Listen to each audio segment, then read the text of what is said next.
Jean-Pierre, 57 ans bientôt, déjà. En GAEC 2 sur 80 hectares depuis 31 ans. Sobac depuis 15 ans peut-être, je ne sais plus trop, un truc comme ça. Principalement élevage de chèvres, troupeau de 550 à 600 chèvres. Nous on est sur de la petite groix, là, quelques terres un petit peu argileuses, mais principalement de la petite groix.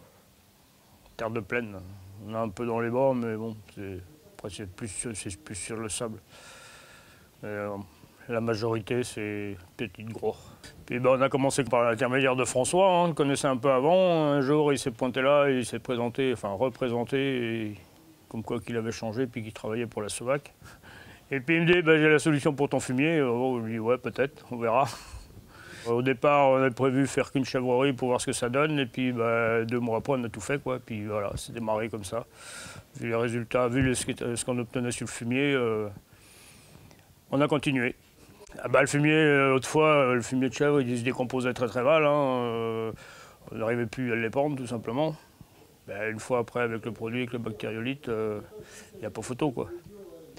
Déjà, ça tirait moins pour le sortir, on en jetait moins, quoi. Puis après, pour l'épandre, ça s'épand tout seul, quoi. Un fumier normal, un fumier caprin normal, en année comme on a eu l'année dernière, en année sèche, au bout de 10 mois, il est à peine décomposé, il ne bouge pas. Hein. Alors que là, au bout de 2 mois, tu peux l'épandre, hein, il se décompose, il travaille. Hein. Un fumier de chèvre, hein, sans bactériolyte, hein, pour le faire travailler, tu peux le mettre dehors. Hein.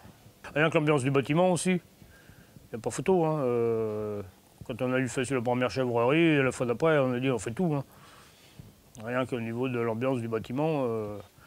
Après, aujourd'hui, le fumier est traité au bactériolyte, c'est l'engrais de fond. Hein. Pas besoin d'apporter autre chose. On a diminué les doses d'azote d'un gros tiers, voire de certains endroits de moitié. Si, plus de fongicides. Si sur les blés, automatiquement, on baisse les doses d'azote, on a banni le fongicide. On est passé en prairie diplantes, on fait du métail, ça c'était une des meilleures trouvailles, hein, le métail, on fait du métail foin, du métail grain. Après, bon, il y a plein de choses. Hein. Nous, on a gagné 10 à 15% en consommation de gazole en moins. L'usure du matériel, c'est pareil, c'est beaucoup moins, ça tire beaucoup moins, alors, automatiquement. Et puis en plus, même moi je rajoute qu'on a gagné 25 à 30% de volume de terre. À partir du moment que les vers de terre travaillent plus, la terre est beaucoup plus gonflée, et, ce qui fait que ça tire moins, et puis c'est beaucoup plus facile à travailler. Puis après, en productivité, on est resté pareil, hein, sauf qu'on fait un peu moins de frais dessus, quoi. Les céréales, l'année dernière, on fait 65 quintaux, on fait 85 quintaux au maïs, et sans avoir trop d'eau. Hein. Après, nous, en petite terre, c'est toujours bien tenu, ça tient le choc, mais ça tient encore mieux le choc, quoi. Il y a moins de stress hydrique qu'avant. Le bactériosol, il vient en complément. C'est-à-dire que les années, comme dans les parcelles dans les bas, si je ne peux pas passer le fumier, je mets du bactériosol. Et puis, moi, ce que je fais, derrière les métaux, je fais du tournesol en dérobé. Et derrière, je mets le fumier pour le tournesol. Et quand je refais du blé, je ne mets pas de fumier. Il n'y a pas le temps. Le temps d'enlever le tournesol, en plus nous on est dans les mises bas, pour semer le blé, j'ai pas le temps de mettre de fumier. Alors, ce qui fait qu'une fois que j'ai semé mon blé, que mon blé est élevé, je mets un peu de bactériosol dessus le blé. Et il y a une chose qu'il faut se dire, on travaille plus proprement aussi. Hein. On le voit bien, quand on met le foin ou le métail, sur les tapis, les chèvres, il ne reste pas grand chose, hein, elles mangent tout. Il n'y a pas photo, quoi.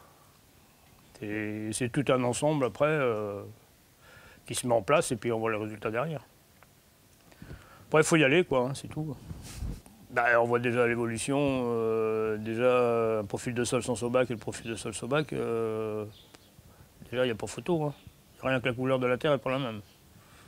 Puis après, on voit que c'est beaucoup plus souple, que les racines descendent beaucoup plus bas, enfin on voit comment ça travaille, quoi.